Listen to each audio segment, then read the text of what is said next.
Bonjour à tous. À l'heure où je vous parle, en cette fin d'année 2024, une catastrophe majeure vient de frapper de plein fouet l'archipel de Mayotte, surnommé l'île aux parfums, qui, en ce moment, n'exhale plus que des relents de désolation. Alors même si c'est du chaos que naît le renouveau, bien évidemment, mon cœur est rempli de compassion face aux souffrances qu'éprouvent nos frères humains sur place. Toute la population mahoraise est meurtrie face à l'ampleur inédite de ce cataclysme. Et c'est pourquoi je vous invite tous à vous intérioriser dans la paix du cœur et à envoyer toute l'énergie de l'amour en soutien inconditionnel à nos citoyens mahorais.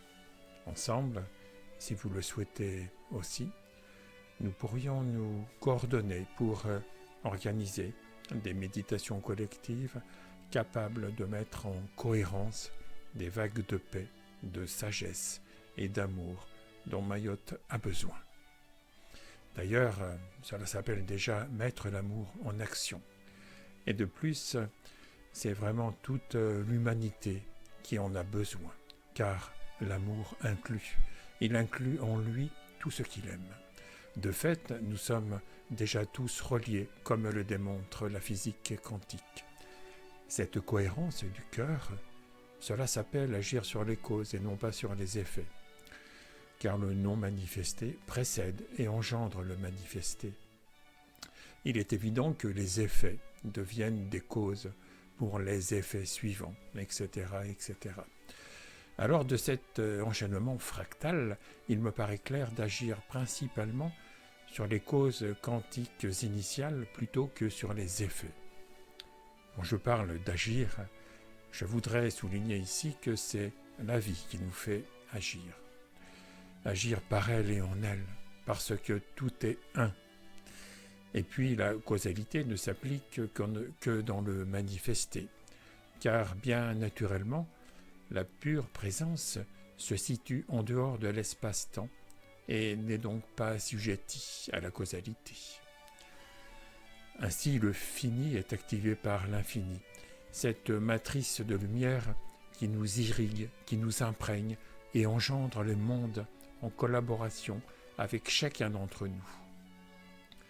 Le ressenti étant en quelque sorte la chair de l'âme, un ressenti qui expérimente la source dans son expansion vers la multiplicité. Bien évidemment, dans le contexte de catastrophes de cette ampleur, il est aussi vital d'agir de façon curative et d'apporter toute l'aide matérielle et logistique nécessaire aux populations démunies. Dans l'avenir, il serait même souhaitable de pouvoir tisser des passerelles comme des traits d'union permettant, sur le terrain, de relier l'humanitaire avec l'humanisme holistique et spirituel en agissant de concert. Cela permettrait aux populations en souffrance de ne pas surrajouter la violence de leurs réactions émotionnelles à la violence des tourments subis. Considérant l'état de dévastation de l'île, je suis persuadé que vous saurez faire preuve de solidarité dans le cadre des campagnes de dons qui sont déjà organisées. Celles-ci vous permettront donc de dispenser votre générosité. Mais cela n'exclut pas d'agir en amont, de manière préventive, afin d'éviter que de semblables catastrophes ne se reproduisent. Cela sous-entend d'inciter tous ceux qui sont en résonance avec le domaine de toute possibilité à explorer le champ infini et transcendant de la vie, situé bien au-delà de la pensée. Car c'est en goûtant le parfum de l'absolu, dans l'immanence de l'être, que se révèle notre vraie nature non duelle. Et l'expérience de celle-ci, même infime au début de la quête, permet justement un véritable changement de perspective, propice à apaiser l'égrégore collectif de la souffrance, qui n'a vraiment pas besoin qu'on en remette une couche. Ainsi, la façon dont nous pensons et ressentons engendre la réalité que nous vivons. Nos croyances respectives cristallisent notre représentation du monde. Ainsi, ce qu'on appelle le monde n'est qu'un amalgame de représentations. Et la plupart des gens ne sont en relation les uns avec les autres qu'avec l'interface de leur représentation qu'anime l'intérêt personnel au détriment du bien de l'ensemble et à la détérioration du vivre ensemble. Excite l'intérêt collectif tout comme la raison d'être universelle qui pourtant pulse en chacun de nous. Bref, le monde n'est qu'un théâtre d'illusions dont la défense des points de vue antagonistes amplifie les clivages. Au-delà des pseudo-relations que l'ego utilise pour promouvoir ses avantages et son identité, il se trouve un espace de silence à l'intérieur de chacun d'entre nous. Celui-ci se découvre en découvrant les voiles de l'illusion. Il se révèle dans l'acceptation de sa vulnérabilité, dans l'authenticité de la pure présence. C'est une écoute tellement profonde qu'elle nous absorbe. Alors, la relation devient communion. Dans l'abandon du sujet et de l'objet, c'est l'amour inconditionnel qui révèle l'unité. Nous sommes les libres expressions de la source de vie, plongées dans une expérience humaine qui est destinée à alimenter dans la matière l'élan évolutif de l'être de tous les êtres.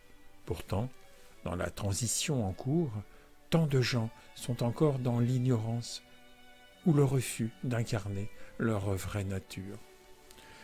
C'est vrai qu'il est communément admis dans nos sociétés d'agir sur les effets, car nous attribuons à l'extérieur la cause de nos désagréments.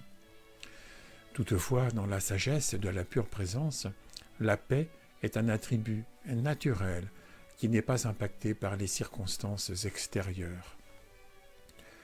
Aussi, je considère vraiment qu'il est plus que temps de fédérer les énergies des co-créateurs conscients pour, ensemble, dispenser une véritable pédagogie de la vie, susceptible d'ouvrir les cœurs et de dissoudre les voiles de la séparation. Comme je l'ai tant de fois affirmé dans mes nombreuses vidéos, il est possible de transformer l'effondrement en enchantement. Cela serait possible notamment en partageant la pure présence en différents groupes répartis sur le territoire. Avec un nombre important d'entre eux, cela produirait une masse critique suffisante pour générer l'effet de superradiance sur la population donnée. Bien sûr, je sais qu'en écoutant mes propos, les sceptiques me traiteront d'utopiste, mais qu'importe. En effet, il est communément admis aussi que le coupable de ces cataclysmes qui vont croissant, c'est le réchauffement climatique et que ce dernier est engendré par l'activité humaine. Alors c'est vrai en partie, mais pas que. Certes, l'activité humaine, totalement désordonnée, génère en partie ce dérèglement climatique. Mais j'observe également qu'un dérèglement humain amplifie beaucoup le dérèglement climatique. Collectivement, nous sommes en train de détruire la Terre et l'humanité. Non seulement nous produisons de la souffrance sur le plan subtil, c'est-à-dire l'énergie du non manifesté, en méprisant la vie et notre planète. Mais ceux d'entre nous qui souffrent, ils émanent et renvoient leur souffrance dans la matrice quantique. Et naturellement, tout cela nous revient augmenté par les conflits intérieurs que nous entretenons en nous. Alors qui que nous soyons, nous partageons bien évidemment la même route, la route de l'humanité. Alors si nos destins sont liés, ne serait-il pas temps de les libérer du paradigme de la séparation ? Ainsi, il nous faudrait désormais assumer nos responsabilités de l'individuel vers le collectif. Et pour ce faire, nous devons vraiment comprendre avec le cœur comment nous fonctionnons en tant que partie d'un tout, en tant que projection holographique d'un univers participatif.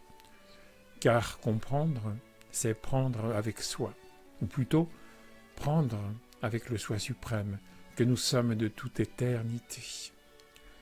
C'est l'élan universel originel, un élan d'amour si puissant qu'il désire être tout simplement. C'est incarner la toute-puissance de l'amour dans tous les aspects de ses expressions. En d'autres termes, les vagues que nous semblons être ne sont constituées que de l'océan quantique, impavidé et infini.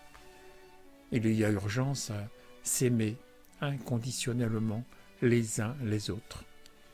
Aussi pour les abonnés YouTube et pour les abonnés de ma newsletter, voire sur le site de Désir d'Humanité, je propose dans le cadre de la playlist Exploration non-duelle 2 nouvelles vidéos qui seront publiées très bientôt. L'une d'elles vous permettra de créer à l'intérieur de vous un état d'être au diapason du mouvement de vie dans lequel vous pourrez faire éclore une expérience ou un sentiment qui semble vous manquer. L'autre vidéo, toujours 100% pratique, sera destinée à l'utilisation efficiente de la loi d'attraction. En fait, ces 2 prochaines vidéos, qui seront certainement sur ma chaîne YouTube très prochainement, se compléteront à merveille. Faites-vous donc le cadeau d'expérimenter une nouvelle réalité dans l'érosion de vos croyances limitantes. Cela permet d'être totalement soutenu par la vie en épousant la raison d'être universelle. Dans cette exploration de la loi d'attraction trop souvent galvaudée, je vous propose donc de découvrir le désir de tous les désirs et de constater le rôle de l'inconscient qui vient colorer vos désirs avec des émotions contraires à vos aspirations. Cela attire naturellement ce qui est semblable.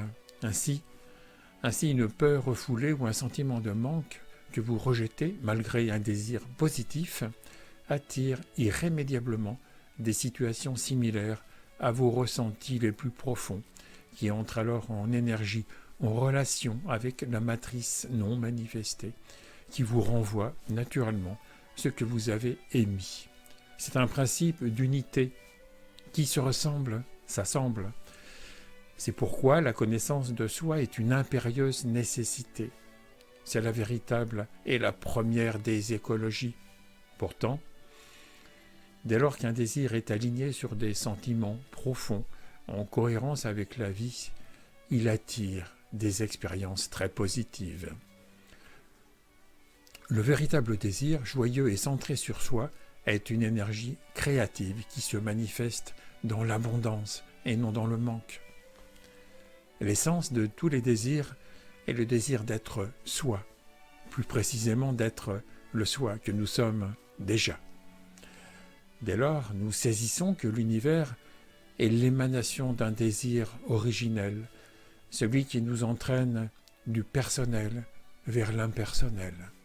Alors, être soi résulte d'une quête d'authenticité et d'harmonie intérieure qui transcende toutes les aspirations superficielles. Alors, quand j'alerte en disant que l'urgence d'aimer demeure l'état d'urgence de toute l'humanité, eh bien, ce n'est pas pour faire genre, comme on dit. C'est juste pour signaler vraiment que les peurs et les souffrances que nous expérimentons maintenant sont le résultat de ce que nous avons émis dans le passé. Aussi, je vous laisse imaginer la suite quand on voit aujourd'hui sur la planète ce qu'endurent nos frères humains en termes de souffrance et de peur. Car celles-ci, bien évidemment, ne manqueront pas de s'agglomérer à nouveau pour faire un nouveau paquet cadeau encore plus gros. Pardon de le dire comme ça, mais on ne va pas se mentir. De fait, une attraction inconsciente, irrésistiblement, va se convertir en destin. D'où des catastrophes pas si naturelles que ça, puisqu'une grande majorité de nos concitoyens occasionnent tous les jours des violences faites à la vie. Dès lors, les réactions émises entraînent des réactions reçues. Ainsi, il vaut mieux répondre à la vie plutôt que de réagir. Dans notre vraie nature, celle de la présence pure, devenons tous des co-créateurs conscients plutôt que des réacteurs inconscients. Car l'unité engendre l'attirance. C'est une attraction qui émane de la source et qui, comme un sillage évolutif, conduit la forme manifestée et individualisée vers sa reconnaissance en tant que parcelle de la conscience universelle. Mais pour tous ceux qui résistent à l'appel de la grâce et ne suivent plus la symphonie entraînante du sillon cosmique, ne font que de créer du désordre et de l'agitation. En la matière, en retour, cela revient sous forme de remous. Des remous comme des reflets dérangeants, mais qui grossissent ainsi qu'un miroir grossissant destiné à renvoyer quand même son image à l'ego malvoyant. C'est tout l'enjeu de la période actuelle, ce passage du paradigme de la séparation vers le paradigme de l'unité. Et en ce moment, sur la planète Terre, ce passage n'est pas si sage que cela. Voilà, je vous souhaite de prendre soin de la vie, de prendre soin des uns des autres et d'être de plus en plus conscients. Plus que jamais, soyons unis dans une fraternité pleinement vécue. Sinon, cela ne sert à rien de la graver comme un concept mort dans le marbre endeuillé des édifices publics. Bien sûr, j'accompagnerai dans cette démarche unitaire tous ceux qui me suivent dans la joie et le partage de la pure présence. Voilà, je reste à votre écoute inconditionnelle pour toute question. Merci de faire connaître cette chaîne tout autour de vous. Merci de vous abonner à celle-ci et bien sûr aussi à la lettre d'information mensuelle pour recevoir gratuitement et en avant-première la formation vidéo des explorations non duelles. Voilà, je vous dis à bientôt pour de prochaines vidéos.